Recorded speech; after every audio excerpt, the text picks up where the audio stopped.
Hi friends, இந்த video வந்து நம்ம என்ன பார்க்க போகிறோம் அப்படின்னு கேட்டிங்கன்னா, இப்போ வந்து நம்மளோட லோகேஷ் கனகராஜோட எல்சியூவில் வந்து நம்மளோட நானியும் வந்து இணைஞ்சிருக்காங்க அப்படின்றது இப்போ வந்து ஒரு விஷயம் வந்து இன்டர்நெட்டில் ஸ்ப்ரெட் ஆகிட்டு இருக்குங்க. ஸோ அதை பற்றி அந்த வீடியோ நம்ம டீட்டெயிலாக பேச போகிறோம்.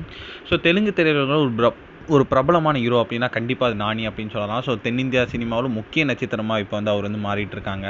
ஸோ இப்போ வந்து அவர் லேட்டஸ்ட்டாக ஒரு திரைப்படத்தில் வந்து ஹீரோவாக நடிச்சிருக்காரு. ஸோ அந்த திரைப்படத்தை தொடர்ந்து வந்து ஸோ இப்போ வந்து நம்மளோட நானி வந்து தெலுங்கு இண்டஸ்ட்ரியில் வந்து one of the top most ஆக்டராக இருக்காங்க. இப்போ வந்து லேட்டஸ்ட்டாக வந்து நம்மளோட நானி வந்து ஈட் 3 படத்தில் வந்து நடிச்சிட்டு இருக்காரு. ஸோ அந்த திரைப்படத்தில் பிரபல இயக்குனரான சைலேஷ் தான் வந்து இயக்கியிருக்காங்க. ஸோ இந்த திரைப்படம் வந்து இன்னும் கொஞ்சம் நாட்களில் ரிலீஸ் ஆக இருக்கிற நிலையில் வந்து அந்த திரைப்படத்தோட ப்ரொமோஷன் வேலைகள்லாம் வந்து நம்மளோட நானி வந்து எல்லா இடத்துக்கும் வந்து போயிட்டுருக்காங்க. ஸோ இந்நிலையில் வந்து இப்போ வந்து லேட்டஸ்ட்டாக வந்து ஒரு ப்ரொமோஷன் மீட்டில் வந்து நானி கிட்ட வந்து நிறைய பேர் கேட்கப்பட்ட கேள்விக்கு அவர் வந்து சூப்பரான பதில் சொல்லியிருக்காரு.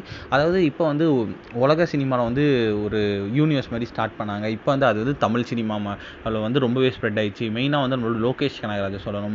ஸோ அவரோட படைப்புகள் வந்து எனக்கு வந்து ரொம்ப ரொம்ப பிடிக்கும். கண்டிப்பாக வந்து ஃபியூச்சரில் அவரோட யூனிவர்ஸில் நானும் கண்டிப்பாக இருப்பேன் அப்படின்ட்டு அவரே வந்து இப்போ வந்து ஒரு விஷயத்தை வந்து ஓப்பனாக சொல்லியிருக்காங்க. ஸோ இதனால் ரசிகர்கள் வந்து கண்டிப்பாக வந்து லோகேஷ் கனகராஜ் நானிக்கும் ஒரு கதை வச்சிருக்காங்க. அதனால தான் வந்து இவர் இப்படி சொல்லியிருக்காரு. ஸோ கண்டிப்பாக வந்து லோகேஷ் கனகராஜ் கூட நானி இணைவாங்க அப்படின்ட்டு வந்து இப்போ வந்து சொல்ல ஆரம்பிச்சிருக்காங்க. ஆனால் இதற்கான எந்த ஒரு அஃபிஷியல்